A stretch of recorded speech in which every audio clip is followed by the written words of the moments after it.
సాయం చేసే చేతులు లేక బతుకుపై భరోసా కల్పించేవారు రాక అల్లారు ముద్దుగా పెంచుకున్న మనవరాలి ప్రాణాలు బలి తీసుకున్నాడు. కంటికి రెప్పలా కాపాడే తాతయ్యే కాలయముడిగా మారి చిన్నారి జీవితాన్ని చిదిమేశాడు. లోకం ఎరుగని కల్మషం లేని దివ్యాంగురాలిని పైలోకాలకు పంపాడు. గుండెలపై ఎత్తుకుని ఆడించిన ఆ చిన్నారి ప్రాణాలు తీయాలంటే ఆ తాతయ్య గుండె ఎంత బండగా మారిందో, ఇంతటి కఠిన నిర్ణయం వెనుక ఆ మనసు ఎంత మదనపడిందో. అసలు కన్నా వడ్డీ ముద్దని, కడుపున పుట్టిన పిల్లల కన్నా వారికి పుట్టిన బిడ్డలపైనే తాత నాయనమ్మలకి మమకారం ఎక్కువ. చిన్నప్పుడు తమ బిడ్డలనైనా ఒక దెబ్బ వేస్తారేమో కాని మనవరాళ్లు మనవళ్లను మాత్రం పల్లెత్తు మాట అననివ్వరు. వారికి చిన్న దెబ్బ తగిలినా ఈ ముసలి గుండెలు విలవిల్లాడిపోతాయి. అలాంటిది ప్రాణానికి ప్రాణంగా పెంచుకున్న మనవరాలి ప్రాణాలు తీయాలంటే ఆ తాత గుండె ఎంత రాయిలా మారుంటుంది.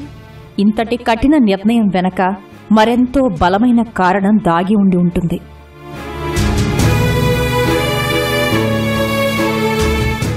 ప్రతి నేరం స్వార్థంతో కూడుకున్నదే. అయితే కొన్ని నేరాలు దీనికి అతీతం. వాటి వెనుక ఊహించని విషాదం ఉంటుంది. అయ్యో పాపం అని జాలిపడేంత దీనగాథ ఉంటుంది. సరిగ్గా అలాంటి కథే గుంటూరు జిల్లా తాడేపల్లి మండలం కుంచనపల్లి వద్ద బకింగ్హామ్ కెనాల్లోకి మనవరాలిని తాత నెట్టేసిన కథ.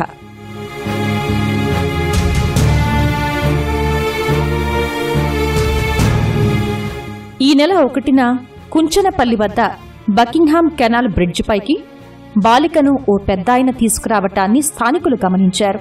ఉన్నట్టుండి అతను ఆ బాలికను కాలువలోకి నెట్టేసి వెళ్లిపోయాడు. వెంటనే వారు పోలీసులకు సమాచారమివ్వడంతో ఎన్డీఆర్ఎఫ్ బృందాలతో గాలించగా బాలిక దొరికినప్పటికీ అప్పటికే మృతి చెందింది.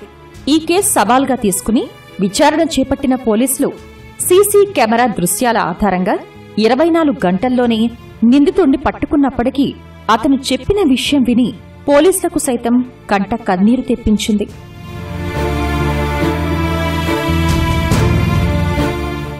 చిన్నప్పటి నుంచి గుండెలపై పెట్టుకుని పెంచిన తాత మాధవరావే ఆ బాలికను కాలువలోకి తోసేశాడు. పుట్టుకతోనే తల్లిని కోల్పోయిన మానసిక దివ్యాంగురాలైన బాలిక హేమను తండ్రి 7 ఏళ్లపాటు కష్టపడి పెంచాడు. ఆ తర్వాత అతను చనిపోవడంతో తాతయ్య మాధవరావు నాయనమ్మలే కంటికి రెప్పలా చూసుకుంటున్నారు.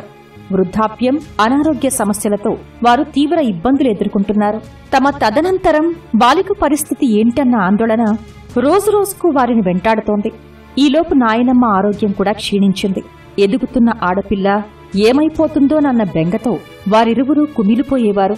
ఆరోగ్యం క్షీణించిన భార్యను ఆస్పత్రిలో చేర్పించిన మాధవరావు చివరకు మనవరాలిని చంపేయాలని కఠిన నిర్ణయానికి వచ్చాడు.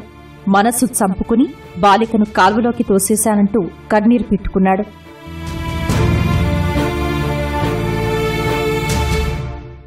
మానసిక దివ్యాంగురాలైన ఆ చిన్నారి భవిష్యత్తుకు అటు ప్రభుత్వం కాని ఇటు సమాజం నుంచి కాని ఎలాంటి భరోసా దక్కకపోవటం వల్లే ఇంతటి కఠిన నిర్ణయం తీసుకున్నానని తాత చెబుతున్నాడు. లోకమేంటో తెలియని ఇలాంటి చిన్నారుల ఆలనా పాలనను తల్లిదండ్రుల తర్వాత ప్రభుత్వాలే తీసుకోవాలని ప్రతి ఒక్కరూ కోరుతున్నారు.